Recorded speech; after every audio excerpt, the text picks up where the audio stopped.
Howdy, and thank you for having interest in the work we do here at Ohio State University. As many of you know, Ohio State University is a land-grant institution that is living out President Abraham Lincoln's goal of providing information and education to the citizens and producers of the state. We hope that this webinar is useful to you as you take the tools available in the 2018 Farm Bill and apply them to your operation to help mitigate the exposure to risk.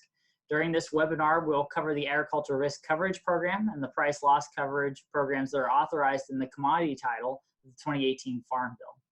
More information about the different titles within this Farm Bill, along with other programs available, is available in an additional webinar that we'll show you here in just a second on how you can access that. In start, I'd like to thank my co-authors, Mary Griffith and Chris Zoller, for helping and partnering in this project.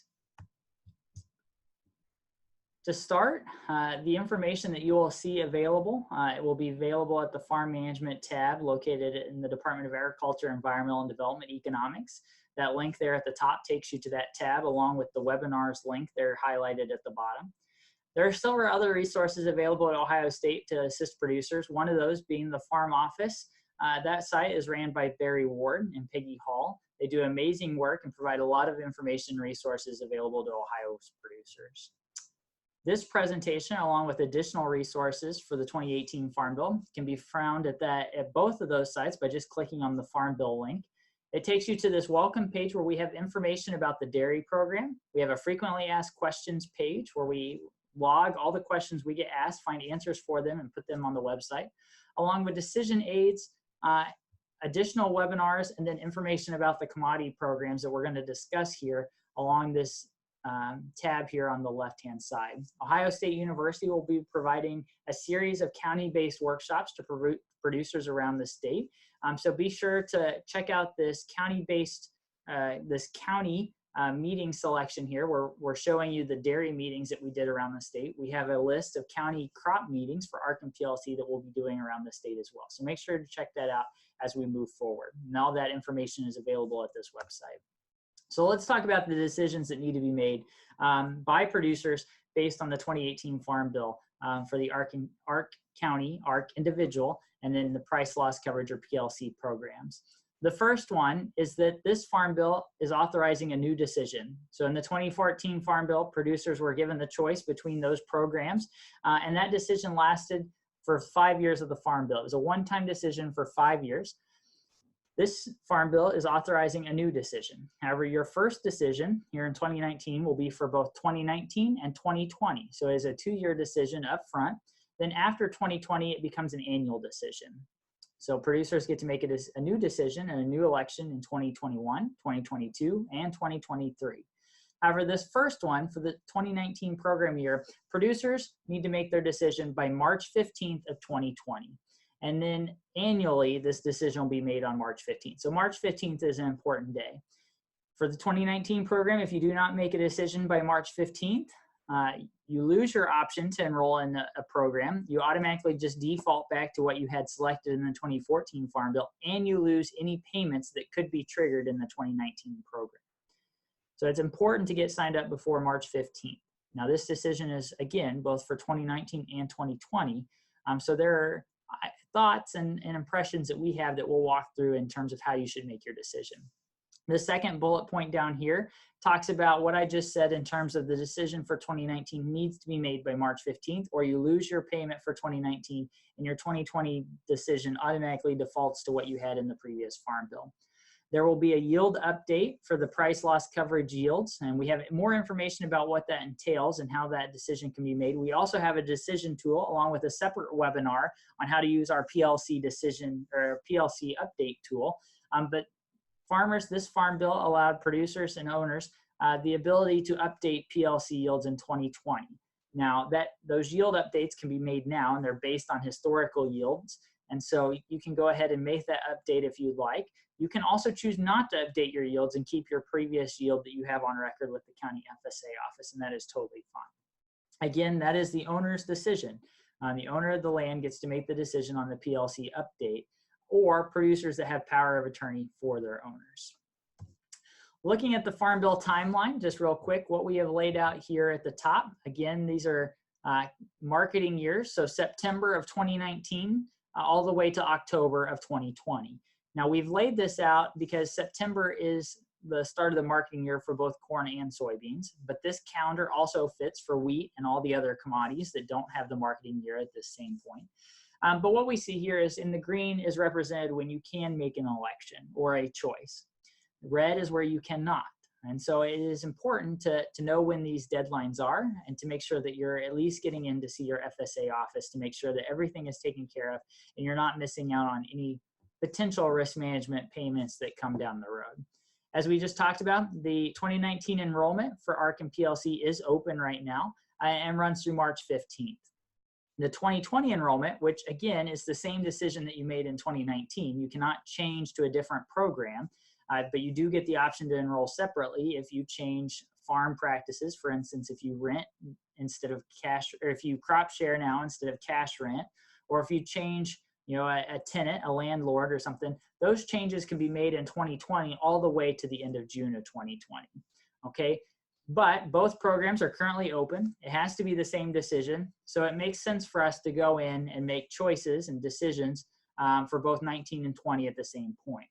Now, because the ARC County program is a yield-based program on what yields actually are, it makes reasonable sense to us here at Ohio State that to at least wait until the crops come out of the ground here in 2019. We all know that we had a rough harvest, or excuse me, a rough planting, and it's turning into a late harvest here in the Eastern Corn Belt.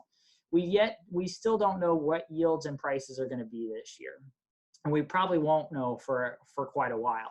So therefore, it makes sense for us to wait until maybe January, February, or March to make your decision, because then you have more information available to you, and more information always leads to a better decision-making process.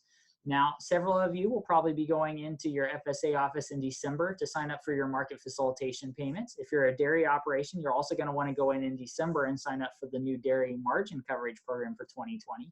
So if you're in the FSA office and your FSA officer or county director just says, hey, while you're in here, why don't you sign up for ARC and PLC? It is your right to come in later and sign up for ARC and PLC if you'd like, or if you choose, you can go ahead and sign up then. And we encourage you to at least use our decision tools that we've got available to help make your decision a little bit easier. As you see, that future enrollment, so after 2020, so we're talking about 2021, 2022, and 2023, the enrollment period is going to go from October 1st to March 15th. So March 15th is going to be an important day. Should be easy to remember because that's the crop insurance deadline. So what I've been telling producers is when you go and file for your crop insurance, just go on down the road and to the FSA office and sign up for your ARC and PLC as well. Make sure you're doing that. Now, again, this first decision is going to be for 2 years. So it's going to be after 2020 that then you're going to be making annual decisions. It doesn't matter when you sign up for ARC and PLC, you're still going to get your payments at the same time. So this next line, this 2018 ARC County PLC payments, payments for 2018 should be coming and hitting mailboxes soon. We had very few counties trigger ARC County payments here in Ohio in 2018 that'll be made here this month in October, or excuse me, in October. We only had about 4 or 5 counties each, corn and soybeans, trigger ARC County payments. However, almost every, not almost, every county or every producer that was enrolled in the PLC program in the 2014 Farm Bill will get a corn PLC program payment because the corn market year average price came in below the reference price of $3.70 for corn. However, the marketing year average price for soybeans remained above the reference price of $8.40, and so no PLC payments will be made for soybeans in Ohio. So again, just a couple of counties triggered ARC County corn and soybean payments. Every producer that chose PLC should get a corn payment, but no PLC payment for soybeans. What we see down here in the next line, this 2019 ARC and PLC payments, what this says is no matter when you make your decision, whether it's in October or whether it's in February, the ARC and PLC payments, if payments are triggered, are going to come in in October of 2020. So whether you sign up early or you sign up late, you're still getting your payments in October. It's to your benefit as a producer to wait, get some more information to make a better decision. So therefore, we encourage producers to wait until at least the crops come out of the ground. We have a better idea what county yields are going to look like and what national price is going to look like. Again, in 2020, Owners of the land get an option to update PLC yields, and we've got that down here on the bottom. So a PLC update from October all the way until the end of September in 2020. Again, this is the owner's decision. We have a decision tool and a webinar specifically related to the PLC update, and so we ask you to take a look at it. Again, these programs operate very similar to what they did in the 2014 Farm Bill. Very little has changed, but I'll walk through some of the changes here in just a second. But there are 3 separate programs: the Agriculture Risk Coverage Program, the Agriculture Risk Individual Program, and the Price Loss Coverage Program. The Agriculture Risk Coverage County Program and the Agriculture Risk Coverage Individual Program are both revenue programs. They're based on historical revenue of a county, and any time that the current year revenue falls below a historic benchmark, a payment is triggered. However, the difference is that agriculture risk, the county option, pays on 85% of your base acres, and an individual coverage option only pays on 65% of those base acres. Now, you'll remember that base acres are a historical representation of what had been planted on that land in previous years. This Farm Bill does not allow for a base acre update. The 14 Farm Bill did, the 2018 Farm Bill does not. So you are not allowed to update or change your base acres. So they're the same as what you had in the 2014 Farm Bill. You're also not allowed to add base acres. So if you bought some extra land that previously did not have base acres, you do not get to buy, or you do not get to add additional base acres. So just important to know that both ARC County and ARC Individual are revenue-based programs. They protect against low revenue. But the ARC County option is based on paid on 85% of your base acres, not what you plant. The ARC Individual program is paid on 65% of your base acres, also not what you plant. It's what those historical base acres look like. The Price Loss Coverage program is to protect against low price. It is also paid on 85% of your base acres and based on a national price, not your local price.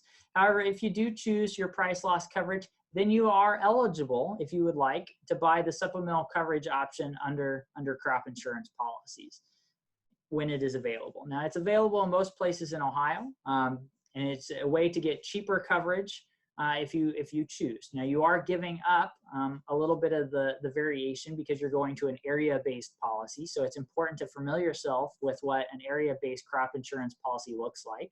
In 2019, because some producers had area-based policies, they did not qualify for prevent plant coverage because prevent plant coverage does not pay on area-based crop insurance policies. So that's one downside of an area-based policy, but it is cheaper if you feel like you don't expect to need prevent plant in a year, and you're looking at getting higher coverage, insurance coverage at a lower rate. So just something to keep in mind.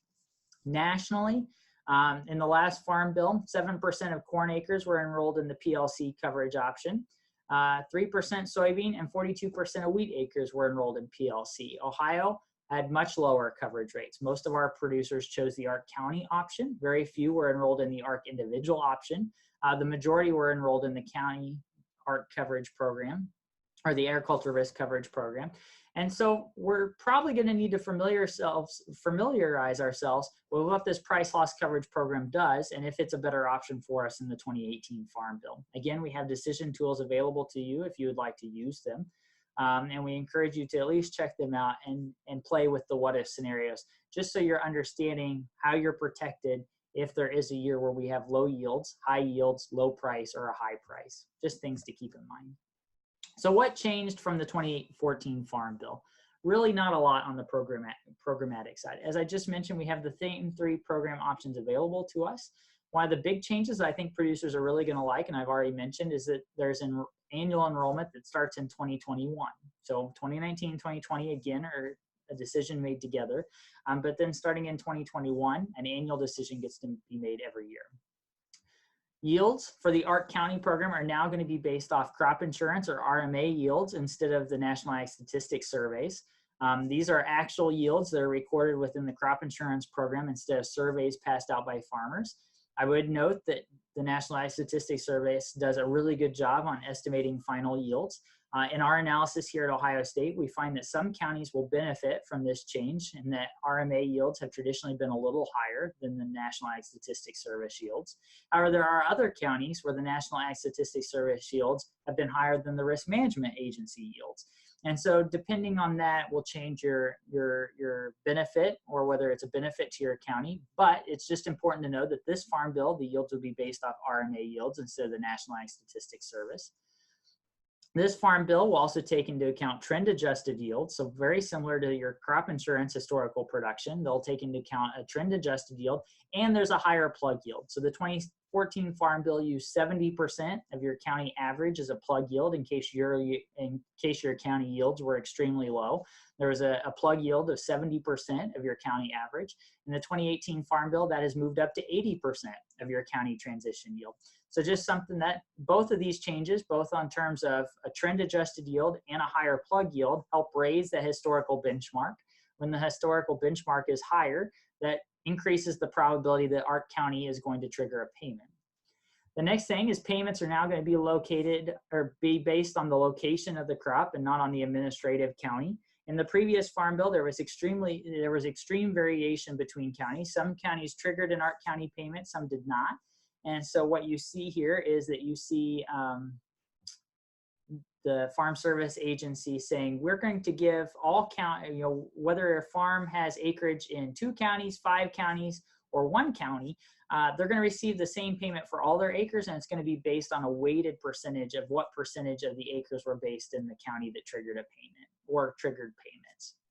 We see increases to the marketing loan rates. This will help free up some cash in the early season in case producers need some more cash on hand to pay some early season discounting or take advantage of some grain marketing. Those marketing loan rates also get figured into the price loss coverage as they serve as the cap of how big the how big the price loss coverage program can pay out payments. We also see additional irrigation and non-irrigation rates. For Ohio, there are 4 counties that now qualify for irrigated corn acreage. There are 9 counties that qualify for irrigated soybean acreage, and there are 0 counties in Ohio that qualify for irrigated wheat acreage. So just something to keep in mind. If you don't have irrigated acres, you don't have to worry about that. But if you do have irrigated acres and you are located in those counties, you now have programs that separate the two between irrigated and non-irrigated. So those are the good things that I think are positive to producers. Here are some of the things you're probably not as happy. Again, as I mentioned earlier, there is no base acre update. So you aren't allowed to update base. You're also not allowed to add base acres like you were, like you had previously in earlier farm bills. And one of the other disadvantages is that if you've had acres that have been planted to grass, have been pastured or idled since between January 1st of 2009 and December 31st of 2017. So if it was pasture, grass, or idle during all those years during that time, you lose your ARC and PLC payments. You get to keep your base acres, but you no longer get to have your ARC and PLC payments. Instead, what you get is you can enroll in the Grassland Conservation Initiative, which is under the Conservation Stewardship Program, for $18 an acre. So you no longer get payments. You get to keep your base, but you can now enroll under this Grasslands Conservation Initiative program for $18 an acre. There's still the government sequestration of 6.2%. That was part of the Budget Act of 2011. We see that government sequestration in there. So every government payment that is triggered is docked at 6.2% to help alleviate the budget deficit. So just a reminder what the Agriculture Risk Coverage Program is. It's a revenue protection program. It makes payments when revenue, your actual year revenue, falls below 86% of a historical benchmark. Again, that 86% is just set into a law. So I'll show you some graphs here in just a second. We'll walk through an example. You are not required to plant the crop on those acres. It's based on your base acre. So if you plant soybeans, but your base is on corn, you're going to get a corn payment, not a soybean payment. For some producers, this gets confusing. When they have soybean acres, their base is in corn, but the soybean program triggers a payment and corn does not. And they're confused of why they don't get a corn or a soybean payment. Well, it's because the corn acres, your acreage was in corn base, right? And you did not have soybean base on that farm. And the corn program did not trigger a payment. So just something to keep in mind. There are 2 options here. The Agriculture Risk County option is 5-year Olympic average. Again, Olympic is a 5-year average where you take out the high and the low and average the remaining 3 years of both county yields and average prices. It can be made commodity by commodity. So you can select ARC County for corn and price loss coverage for soybeans and ARC County for wheat if you'd like. And then there's the ARC County individual option, which is basically the same thing, only on an individual level. And so it's a 5-year average, Olympic average, weighted for all the commodities that you plant on your farm. Now, this option is based for your farm specifically, not the county. It's made on 65% of the base acres, as we talked about earlier, instead of 85% of the base acres. It's based on individual yields, and it can be elected, it has to be elected for all the commodities on the farm. So you cannot elect ARC County individual for corn and choose PLC for soybeans. You have to choose ARC County for all the commodities on your farm. For the ARC County program, payments are maxed at 10% of the benchmark rate. That's just the payment cap. So whatever that benchmark comes out to, it's 10% of that. That's the highest your payment you can get. Let's walk through an example illustratively. What I've got here is our benchmark revenue is 5-year Olympic average market price, or the reference price, whichever one's higher, and we'll talk about the reference price here in just a second, times a 5-year Olympic average of county yields, and that creates your benchmark. We're going to reduce that benchmark by 86%, and that's going to form this dotted black line here, which is our guaranteed county revenue. Anytime that our actual current year revenue comes in below that black line, we generate a payment, which is signified here in this final bar. The actual county revenue, the current year actual county revenue is the multiplication of the national marketing year average price, so the national price, times the county yields in your county, right? And if that comes in below this dotted black line, a payment is triggered. If it is above this black line, no payment is triggered. And we see here that the farm payment is the payment rate, or the difference between this black line and our gray bar, times the number of base acres that we have on our farm, times 85%, because it's only paid on 85% of our acreage, and then reduced by that 6.2% sequestration. So this is how the ARC County program makes payments, right? Let's walk through an example, illustrate mathematically. Now this county, I've selected a county at random. These numbers are also at random. But I selected this program. The 2018 Farm Bill adds a 1-year lag in for prices and yields. So we're going to take 5 years and skip the directly preceding year. So for 2019, we're going to skip 2018, and we're going to use years 2013 through 2017. We've got our county-based yields here. Again, we're going to substitute any yields that fall below a substitute yield, and in our tool, we have that substitute yield included. But we're going to take our 5 years. We're going to drop the lowest. So our lowest is this 132. Our highest is this 188. So we're going to drop both of them, and we're going to average the 3 remaining, 160, 153, and 164. That gets us an Olympic average yield of 159. We're going to do the same thing on the prices side. We're going to take the effective reference price, so the reference price, which for corn is $3.70. For soybeans, it's $8.40.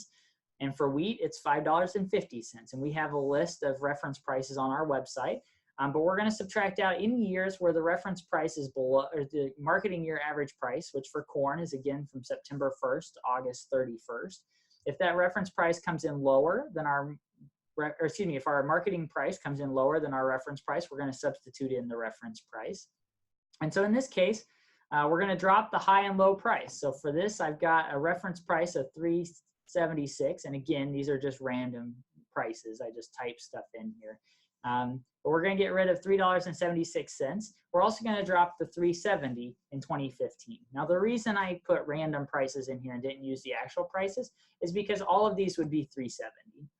We've had consistently lower than the reference price marketing year average yield, or average prices for corn. And so this would be, but if we drop the high and the low, we get an Olympic average price of $3.72.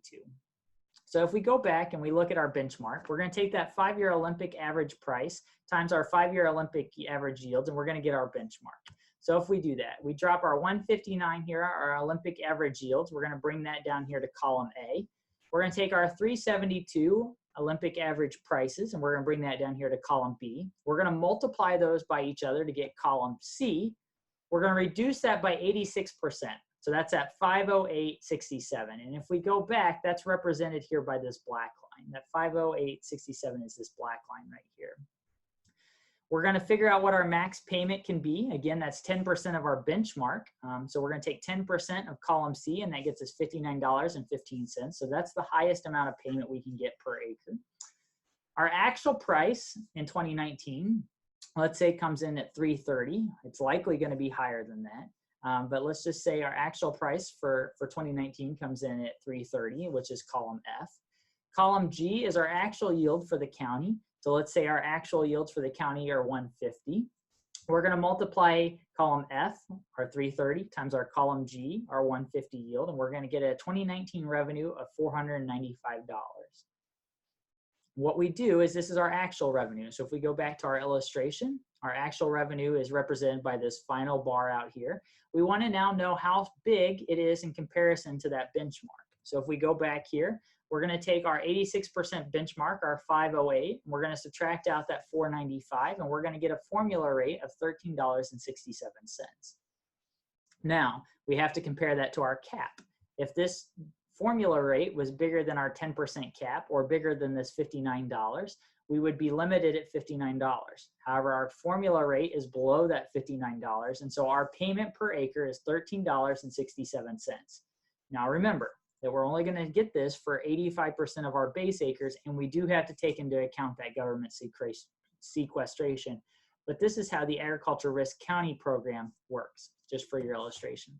The price loss coverage program is a little bit easier to understand because basically what it is anytime the marketing year average price or the price over a full marketing year, so for corn and soybeans, that's September 1st through August 31st. For wheat, that is June 1st through May 31st. Anytime that price falls below our reference price, we trigger a payment. And I've got our reference prices listed here on the right-hand side. Corn is $370, soybeans is $840, wheat is $550.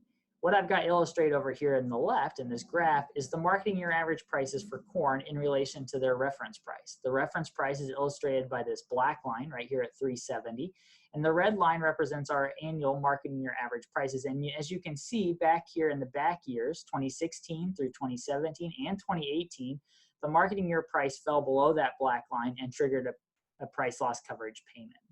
Now this is capped all the way down to the marketing loan rate. So whatever the marketing loan rates are for the specific commodities, which for corn is 220, it comes all the way down to 220. If a marketing year average price fell below 220, you no longer get additional PLC payments for that, but you can put your loan on collateral or your grain on collateral with the government and pick up that additional 220 difference. So just something to keep in mind. Here are the marketing loan rates, as I just talked about. Again, right there, corn is 220, barley is 250. These are the marketing loan rates to help set up that cap on the PLC program. The Ark County program is capped at 10% of the benchmark, whereas the PLC program is capped at the difference between the PLC rate and the marketing loan rate. So just something to keep in mind.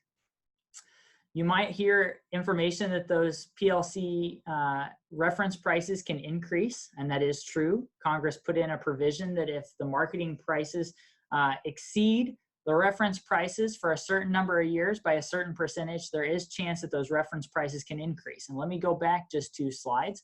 Basically what we're saying here is Congress put a way for this black line to increase. And if this black line increases, let's say up here to $4, right, there would be a bigger difference between this red line and the black line, signifying a bigger payment rate, right? So some producers, if you're wanting to trigger payments, you're going to want this black line higher. Meaning that there's a higher likelihood that you're going to trigger payments. And if you do trigger payments, there's a higher likelihood that those payments are going to be bigger if that reference price is higher. So let's say instead of $370, now we have a $4 reference price. So that is an option in this farm bill. However, it's based on a formula, and it's based on an 85% of a 5-year Olympic moving average. Now, we already talked about an Olympic average. It's dropping the high and the low and averaging the 3 remaining years. Then we're going to take that times 85%. Now these prices all have to be above what our current reference price is. So for corn, that's 370.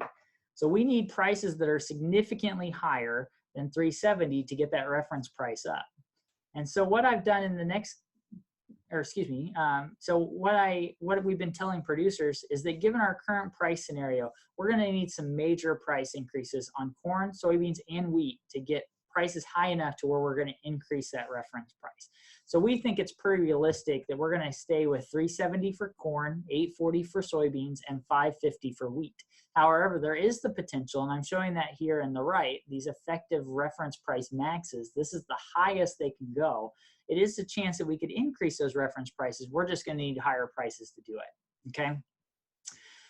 The next thing, and I've talked about this already, in the 2018 Farm Bill, there is the option for the owners of land to update their PLC yields. They do not have to if they do not want to. And we assume that if given the opportunity and the PLC yield update is higher than the current PLC yields that you have on farm or on record with your farm service agency, that you're not going to want to update your yields because you're going to stick with whatever the higher of the two is. So if you get a higher yield with the update, you're going to update. If you have a higher yield currently on record with your FSA office, you're just going to stay with what you currently have. The reason this is important is because those yields, and I'm going to go back to our PLC slide here, those yields are multiplied by the difference between this red line and the black line, or whatever that payment rate is. So if you have a higher yield, you get a higher payment. And that's why we think most producers, if given the chance to update, will, owners will give if given the option for a higher yield from the update, they'll go ahead and update, but they do not have to if they do not want to. The decision will last through the remainder of this Farm Bill, so through 2023, and then any future farm bills, if applicable. This is a one-time decision. There's no guarantee that producers and owners are going to get the opportunity to update yields in future farm bills. So therefore, we think it's reasonable for producers and owners to at least look at it. Producers can sign for their owner if they have power of attorney, but it is the owner's decision, or the producers if they have power of attorney. And then everybody must agree. All owners that are listed on the FSA ownership line have to agree. If they don't agree, there is dispute processes, but all owners have to agree. It is the owner's decision. Producers, and then finally, my last bullet point down here, producers can update their yield no matter what commodity program they elect. So the PLC yield update is only relevant really for the PLC program, the price loss coverage program. However, if producers choose the Ark County program, you can go ahead and update your PLC yields. And we actually recommend that you do that, even if you select the Ark County program, from the standpoint that there's no guarantee we're going to get a PLC yield update in future farm bills. And maybe in some of these back years, PLC becomes a very attractive program, and you're going to want those higher yields if given the opportunity, or if this update is giving you higher yields than what you currently have on record. So just something to keep in mind. The way the yield update works is based on a pretty complicated formula, and I don't want to spend a ton of time on this because we have a tool available and a webinar, but it's 90% of the FSA farm yields on your farm of a simple average of the years 2013 through 2017. So those 5 years, 90% of those 5 years of your farm yields. Again, these have to be verifiable farm records. So crop insurance records tend to be the most common. We're going to exclude any years where the crop was zero or not planted. And again, we describe this in our tool and make it easy for producers to do. But then it is reduced, that yield is reduced by a ratio that compares the 2013 through 2017 yields to 2008 to 2012. This is based on a ratio. I'm going to give you the ratios here in the next slide. They're also available in our tool. But the ratios cannot exceed 1 and they cannot fall below 0.9. So if we go, this is basically the simplified version of this. It's the 5-year simple average of verifiable farm yields times 90% times an update factor. So if you don't use our tool, here's the formula, and then here's the yield ratio. So for corn, it's 0.9. For soybeans, it's 0.9, and for wheat, it's 0.9545. So if we go back, if we were doing corn, we'd take our 5 years of corn records times 90% times 0.9, because that's our update factor. If that yield is higher than what we have on record at the FSA office, we're maybe going to consider updating. We don't have to, but it would be to our benefit. It'd be to your benefit to do so. If it is lower than what you currently have on record, you're just going to want to pass on this yield update and take the higher yield if you would like. Now, again, it's your choice, and you can do what you choose. That would just be our recommendation. The next thing, And this is just an example. Again, we have 5 years of yields. We're going to replace this low yielding year here of 45. We're going to take that out. We're going to replace that with a plug yield. We're going to average these 5 years. We're going to take it times 90%. We're going to take it times our corn ratio of 9.9. And that gets us a yield update factor of 130, or 130 bushels to the acre.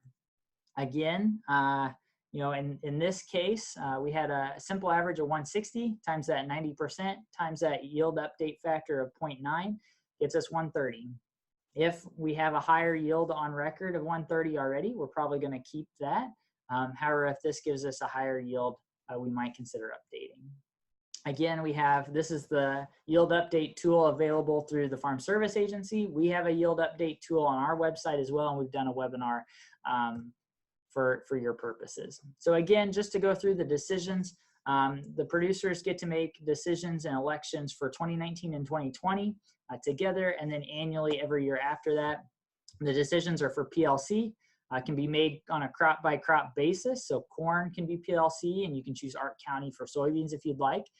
PLC is made on 85% of the base acres. There's no requirement to plant that crop on those acres because it's made on base acres, and the supplemental coverage option is available to you. For Ark County, it's made on a crop by crop basis, very similar to PLC. It's made on 85% of the base acres, similar to PLC. There is no requirement to plant the covered commodity on your acres because it's made on your base acres. However, Ark County is different. The election is made on all crops for your farm. So if you choose Ark County, it's for all your crops that you have on that farm. Payments are only made on 65% instead of 85% of your base acres. And then no payment is earned if you do not plant those covered commodities on your farm. Okay, so these are some of the important distinctions. For both the Ark County and the Ark individual programs, the supplemental coverage option through crop insurance is not available. So just something to keep in mind as you move forward. These are graphs from our decision tool that we have on our website, and we also have a webinar based on that. But as you can see, we've got here, this slide shows you the historical performance of Champaign County here in Ohio. Again, this black line is the historical benchmark. The red bars are our actual revenue. A payment is triggered when the red bars fall below the black line. So we see that Ark County made a payment early in the last Farm Bill. The Farm Bill is signified by this dotted black line, by the way. But it did not make Ark County payments in the back end. And we've got the payments over here on the side. If we look at the PLC program, a PLC payment was made when this red line, the marketing year average price, fell below our reference price, which is that 370 black line here. And so we see a PLC payment was made in 2016, 2017, and pretty close to one in 2018. What we see over here in this chart is these are the red bars signify the Ark County payments, and we see that Ark County paid in the first 3 years, but not the last 2 years. But we see that the PLC payment paid in the last 4 years.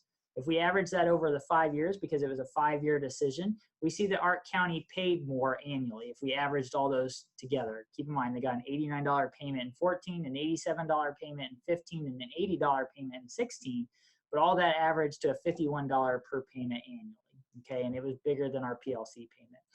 I would not recommend making decisions this way.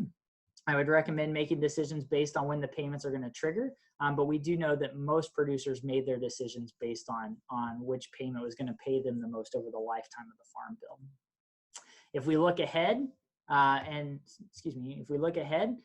we see that Ark County for 2019 and 2020, and I'm figuring in a 15% yield reduction in 2019. It looks like a payment for Ark County could be made in 2019. No Ark County payment is expected in 2020. Again, this is made on base acres and 85% of those base acres, so it's just something to keep in mind. But we also need to look at the PLC program. At least from our analysis, PLC is expected to trigger payments in 2019 and 2020.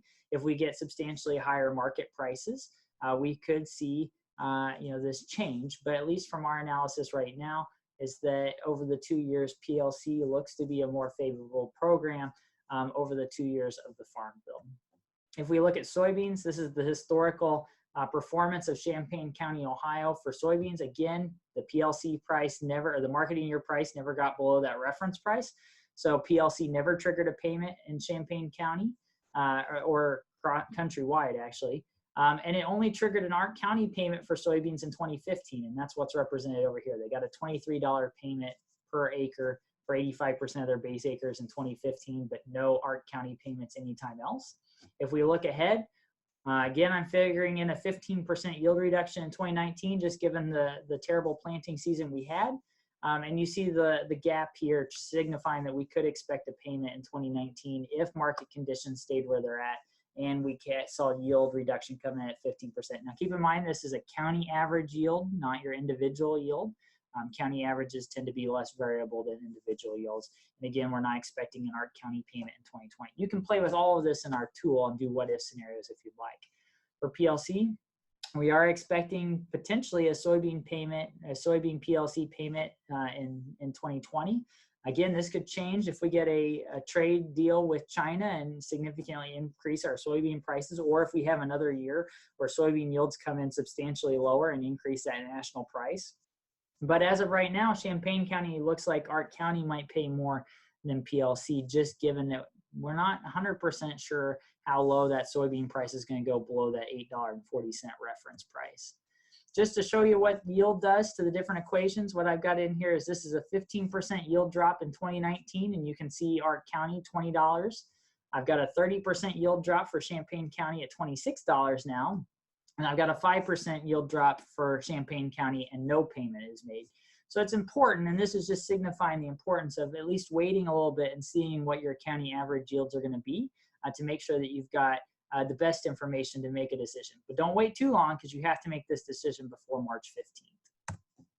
Again, here's just a reminder of that calendar and basically what I just said. You have all the way to March 15th to make your decision for 2019 and 2020. We still got a long way to go to look at prices and yields for the year, so it may be worth waiting just a little bit to see what's going to be the best option for you. There's tools available. This is an example of the decision tool put out by the Farm Doc team at the University of Illinois. We also have a decision tool available on our website, and there's a separate video explaining that, how to use it, how to make that decision. We encourage you to go to go.osu.edu/farmbill2019. Again, that's go.osu.edu/2019. And that'll give you information about all of our Farm Bill programs and decision tools available. Here's a look at our decision tool. And again, we have a webinar that walks through this, but basically shows you the graphs I just showed you in this presentation. But I want to talk about the supplemental coverage option really quick. It was first introduced in the 2014 Farm Bill. It's an addition to crop insurance products. So you can choose an underlying crop insurance yield and revenue program that's an individual coverage, not area coverage. So SEO is not available for area coverage programs, but it is an area coverage program itself. It operates on a benchmark very similar to our Ark County program that we saw earlier, and that's why it's not available on area policies, but it is available on individual policies. And has an enrollment period that ends March 15th, just like other crop insurance programs as well. Again, I showed you this chart earlier, but supplemental coverage option is only available if you select the price loss coverage program. Given that now all the election dates are March 15th, you should know what you're going to choose for a commodity program by the time you make your crop insurance decisions. So keep in mind, if you do agriculture risk individual or county, you cannot do supplemental coverage, but you can under the price loss coverage program. So what is the purpose of the supplemental coverage option? It provides additional coverage on top of an already existing individual policy, but not area policies or index policies, so like a rain index policy or something like that. It allows coverage equal to 86%. So if you buy individual coverage at 60%, you pay your individual premium at 60% of your individual coverage, and then SCO covers you all the way up to 86%. It uses the same coverage as your underlying policy. So if you have an underlying yield policy, SCO is only based on the county or the SCO area yields. If you have a revenue policy, it's based on the SCO area revenue. Okay, so just something to keep in mind. It is designed to make PLC, that price loss coverage, comparable to Ark County. This is why it's only available to the price loss coverage program. Ark County makes payments in a range from 76 to 86% and is only available on PLC elections. Graphically, this is what it looks like. Again, if you select 50% for your underlying policy, provides you coverage all the way up to 36%, or you get 36% SCO coverage to get you up to 86%. If you have 85% individual coverage, it gives you all the way up to 85, and then SCO gives you an additional 1% to get you up to 86%. So you can see how this is working to get you up to 86%. If we look at what we mean by premiums, what I've got here in the blue column here, these are farm basic premiums. So we see that for 85% coverage, we can get 85% coverage for this county, Union County, Ohio, at an APH of 166 bushels on 160 acres with a $4 projected price. We can get a premium, or we can get 85% individual coverage for $33 or $34. If we add on SEO, we're paying an additional 90 cents to get that additional 1% to get us up to 86% for a total premium of $34.87. Okay, but let's look down here at 50%. So if we select a 50% insurance policy, we're going to pay $2.07 on that individual policy. And we're going to pay $8.86 for that SCO coverage for a total premium of 86% at $10.93. So $10.93 for 86% coverage versus $34.87. Again, this 85% coverage is made up mostly of your individual coverage and 1% for area coverage, whereas down here 50% is, or 50% of the 86 is individual, and the remaining 36 is the area coverage. So just something to know what you're giving up when you select an area policy. They do operate a little bit different than individual yield and revenue products. Why is supplemental coverage premium so much lower? Well, they're subsidized at a higher rate. There's less chance that area policies are going to trigger a payment because area yields tend to be less variable, and so they're usually less risky.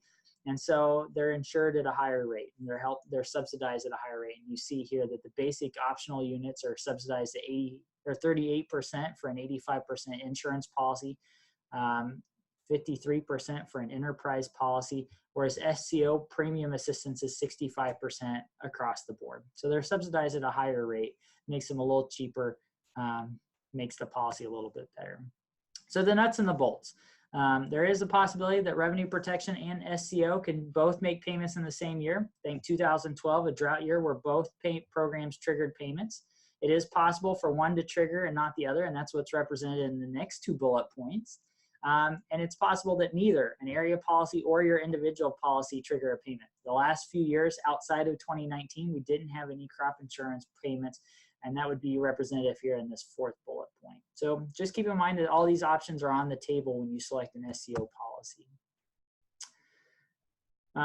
Again, the pros and cons of doing SCO. If you're a producer and you traditionally buy high coverage levels of crop insurance, an 85% revenue policy, you're getting 86% coverage, so you're paying just a little bit more to get up to, or you're paying a little bit less to get up to that 86% coverage. You're giving up some of your top end. Remember, area yields tend to be less variable, so you're giving up some of that variation at the top to get a little bit higher, but you're replacing it with less costly premiums.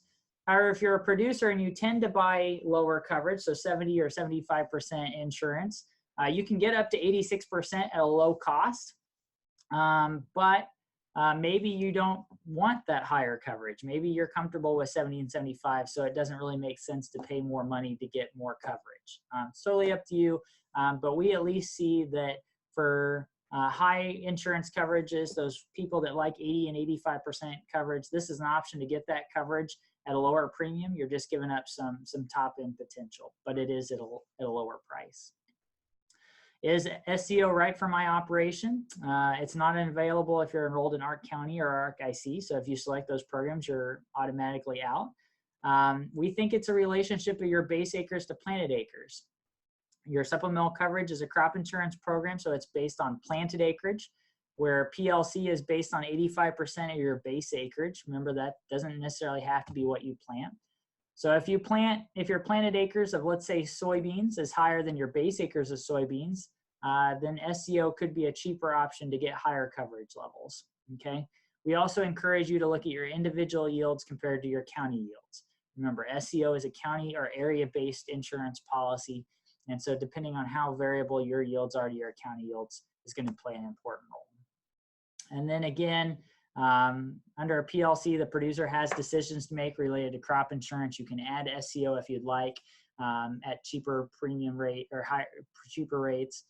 You can buy higher coverage levels on an underlying policy. Most Ohio farms already have high coverage levels, 80 or 85%. So if you want to get cheaper coverage, SCO is a possibility, but you are giving up something. Again, remember my story about this year, those area policies did not make prevent plant payments. And so you only get a prevent plant payment on what your underlying policy is. In this case, it might have been 60 or 65%, even though you had an 86% coverage with SCO. So just some things to keep in mind. And then just a final thought. The same programs exist for ARC and PLC with some minor modifications, and we went through that. Enrollment goes for 2019 and really 2020 goes through March 15th. It's a 2-year decision. You need to make that decision before March 15th. If you do not, you give up your right to make a decision and you lose your 2019 payment. It becomes an annual decision after that. There is a yield update. It is the owner of the land's responsibility. Does the update give you a higher yield? That's what we think will decide whether you choose to take the update or not. The best fit for your operation will depend on your risk preference for risk management. Do you want to protect against catastrophic price declines with the price loss coverage program, that low price? Do you want to protect against shallow revenue, right? A drop in revenue or yields? Or do you just want to pick the program that's going to pay you the most over the next 2 years? And again, we've got tools and other people have got tools for you to use, but I encourage you to think about your risk and what you're willing to live with if it happens. If price falls out and you're okay with that, ARC County might make a lot of sense. If you want to protect against low price loss coverage makes sense. And then again, doing PLC allows you to choose SCO coverage, which allows you to get higher crop insurance coverage at a cheaper rate. You're giving up some of that top end potential because you're choosing an area-based policy, and area-based policies tend to be less risky and therefore they pay out less often, but it is a cheaper rate to get coverage on insurance products. And with that, math is always fun. We thank you for listening. If we can ever be any of help to you, just let us know. Our contact information is available on the website. We thank you for listening. We hope to see you around the state of Ohio soon, and go Bucks.